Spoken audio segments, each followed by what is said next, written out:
Formula One was at risk of going stale when Liberty Media stepped in. On the track, Hamilton and his team were possibly too dominant, while Eccleston had neglected social media and young fans in favor of an older male audience flush with cash. It left F1 needing to be more competitive and digitally sharp while increasing its appeal in the US. There was an opportunity that by creating a better on-track product and an on-grid experience, you could make it more appealing both to fans because it was more competitive and also to investors in the teams. According to Greg Maffei, that would create a flywheel that was to their benefit as well. That is, Greg Maffei is the chief executive of Formula One. But talks to alter the economics of the sport initially faltered amid disagreements with Ferrari, Mercedes, and Red Bull, the most dominant teams, and plans for US expansion dragged on. Then, in March 2020, the COVID-19 pandemic struck.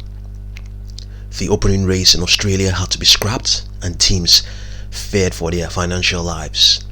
F1's revenue for the year tumbled 33% to $1.1 billion. Maffei mapped out a recovery plan. Liberty Media shifted assets to strengthen F1's balance sheet with $1.4 billion of cash, offered a backstop to teams deprived of revenue, and reworked the calendar to hold 17 races despite travel restrictions. Drive to Survive, meanwhile, pulled in more female viewers and younger fans. Last year, revenues recovered to $2.1 billion. Now though, Formula One or F1 is on a hot streak after a 3-lane championship last year, a 3-lane championship duel between Lewis Hamilton and Max Verstappen, as well as this month's inaugural Miami Grand Prix. It has also pulled in millions of new fans thanks to Drive to Survive, the fly on the wall documentary from Netflix. Liberty Media took a risk when it acquired F1 for $8 billion, including debt in 2017. The sport had been led for decades by Bernie Eccleston, the former car dealer who turned F1 into a global phenomenon. There were plenty of things we didn't understand, according to Greg Maffei, the obviously chief executive of Liberty Media. Okay, this is what he told the Financial Times, whose piece we are reading. But the things that mattered were that they were right, according to Greg Maffei. So in the past 20 months, Dorrington Capital has paid 152 million euros for Williams. Ineos, the petrochemicals company, has acquired a third of Mercedes F1 team, and investment firms MSP Sports Capital and Ars Management have bought into McLaren. Big tech companies such as Google and Oracle have also sponsored teams. In 2022, Porsche and Audi, the brands owned by German automaker Volkswagen, plan to join the competition. Now, the bottom team is probably worth at least $500 million, according to Maffei. It's probably more. They're turning down numbers probably in excess of that.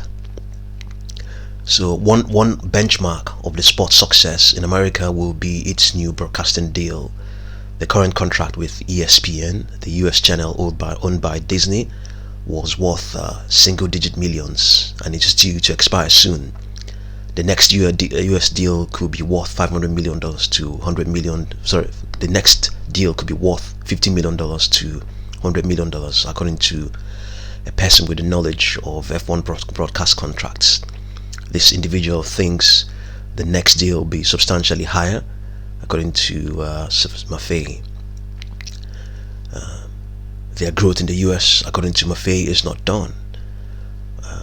But Russia, a Grand Prix set up by Eccleston, will no longer feature on the F1 calendar after the country's invasion of Ukraine. Abandoning that race will mean a loss of up to $70 million in revenue, according to a person with the knowledge of F1 finances. Though another source close to F1 put the number at $40 million. Maffei declined to comment on the figure. F1 would hold 22 races this year instead of 23 as planned. 5 years since its scandal, Liberty Media has no plans to cash in. Maffei sees new opportunities in the US, sponsorship and advertising, in broadcasting rights, and in fees from the promoter partners that stage races. There's a lot of positive flywheels. According to him, I don't know we would want to exit, he said. In an environment where a lot of businesses are challenged, it is pretty nice to have one that's about hitting on every cylinder. The profitability of Formula One teams has traditionally been summed by a joke attributed to the American NASCAR driver Junior Johnson. The best way to make a small fortune in racing is to start with a big one.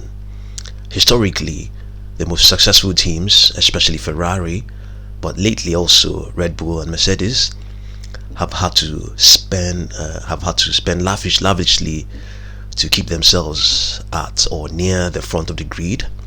In recent years, more than $400 million could be spent during a season, and over the past decade, at least 4 of the 10 teams on the grid have struggled financially, including McLaren, which spent everything they had and then some in their desire to get back to the front of the field, according to the chief executive Zak Brown. But those days of endless spending appear to be coming to an end, along with the long history of teams scraping through a season by cutting corners, paying salaries late or not at all, recruiting uncompetitive paid drivers for their ability to bring money in, and in the front and in a not too distant past, receiving mid-season bailouts from former F1 ringmaster Bernie Eccleston.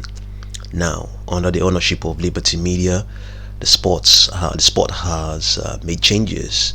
Increased revenue from television contracts and raised promoters has helped create a $700 million prize money pot to be shared between 10 teams, on top of sponsorship deals. But the most critical new development has been the introduction last year of a mandatory ceiling on most, though not all, categories of the spending by teams, starting at $145 million last year, falling to $140 million this year, 2022, and $135 million in 2023. A lot of teams did not need to be profitable because their owners saw it as part of a global investment that delivered a return for the business, says Formula One Group Chief Executive Stefano Domenicali.